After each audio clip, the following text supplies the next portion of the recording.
চট্টগ্রাম নগরের বায়েজিদ থানার হিলভিউ আবাসিক এলাকার প্লট এবং ফ্ল্যাট মালিকদের ঈদ পুণ্যমিলনী ও মেজবান অনুষ্ঠিত হয়েছে।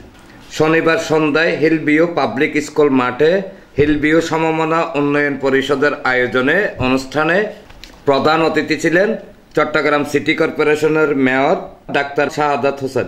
স্বাগত বক্তব্য রাখেন হিলভিউ সমমনা উন্নয়ন পরিষদের সাধারণ সম্পাদক KM মাহবুবুর রহমান আলমগীর। বিশেষ অতিথি ছিলেন সমমনা উন্নয়ন পরিষদের প্রধান উপদেষ্টা অধ্যক্ষ জহুরুল ইসলাম, চট্টগ্রাম মা ও শিশু হাসপাতালের সভাপতি সৈয়দ মোর্শেদ হোসেন, হিলভিউ আবাসিক কল্যাণ সমিতির সাধারণ সম্পাদক অ্যাডভোকেট জহুরুল আলম, সহসভাপতি আবু ইউসুফ চৌধুরী হেলাল, বায়েজিদ বোস্তামি থানার অফিসার ইনচার্জ মোহাম্মদ আরিফুর রহমান, নাগরিক হাসপাতাল ও নাগরিক হোল্ডিংস লিমিটেডের managing director doctor Enamul Islam Talukdar, Hillview সমমনা উন্নয়ন পরিষদের সভাপতি মোহাম্মদ দিলদার হায়াত খানের সভাপতিত্বে এবং সাংগঠনিক সম্পাদক মোহাম্মদ নিজামুদ্দিন রাসেল ও জিন্নাত রাজ্জাক জিনিয়ার সঞ্চালনায় অনুষ্ঠানের শুরুতে কোরআন থেকে তেলাওয়াত করেন মাওলানা মোহাম্মদ এরশাদ খতিবি। 16 বছর মানুষের মৌলিক অধিকার, গণতান্ত্রিক অধিকারটা ছিল না দেখে একটি গ্যাংয়ের উৎপত্তি হয়েছে, সেটা হচ্ছে কিশোর গ্যাং।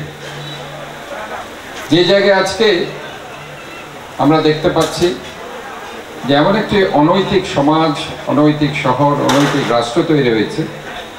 আমরা এটাও দেখেছি যে নিজের ভাই ভাইকে ছুরি মেরেছে, হত্যা করেছে, ছেলে বাপকে হত্যা করেছে, ছেলে মাকে হত্যা করেছে, স্বামী স্ত্রীকে হত্যা করেছে, স্ত্রী স্বামীকে হত্যা করেছে।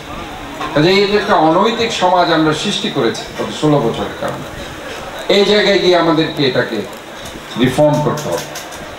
আমরা আজকে সংস্কারের কথা বলছি, কিন্তু একটা জায়গায় আমরা কেউ কনসেন্ট্রেট করছি না যে আমাদের রাষ্ট্র যে একটা অনৈতিক রাষ্ট্রে পরিণত হয়েছে, সে জায়গায় আমরা সংস্কারটা করতে চাচ্ছি না কেন। এই জায়গায় আমাদের প্রথমে সংস্কার করতে হবে যদি আমরা একটি পরিশুদ্ধ, নৈতিক, সমৃদ্ধশালী, দুর্নীতিমুক্ত বাংলাদেশ আমরা চাই।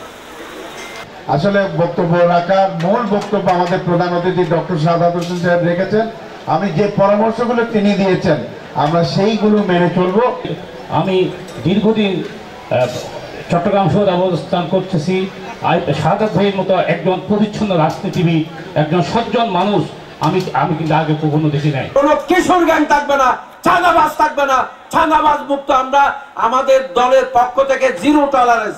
কোন বিএনপির নাম দিয়ে এখানে কেউ সন্ত্রাসী চাঁদাবাজি করবে না, করতে পারবে না। পর থেকে আমি ব্যক্তিগতভাবে যে জিনিসটা উপলব্ধি করেছি, শাহাদাত ভাই পরিকল্পনাতেই সময় বেশি দিচ্ছেন। কারণ পরিকল্পনা যদি 50% হয়ে যায়, বাকি 50% বাস্তবায়ন করাটা সময়ের ব্যাপার।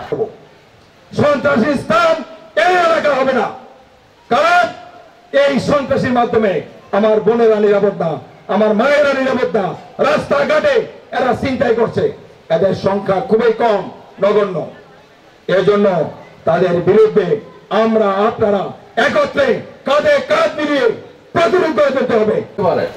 কিন্তু ব্যক্তিগতভাবে যে রেশারেশির পর্যায়ে চলে যায়, ওটা না যাওয়ার জন্য একমাত্র পথ জুলাই আগস্ট আন্দোলনের শহীদদের আত্মার মাগফিরাত কামনা করি এবং যারা অসুস্থ আছেন, হসপিটালে ভর্তি আছেন, তাদের সুচিকিৎসার ব্যবস্থার কথা বলে আবার আরও হিলভিউ আবাসিক এলাকার সাবেক সভাপতি ডাক্তার এনামুল হক লিটন, প্রগতি 24 টিভি।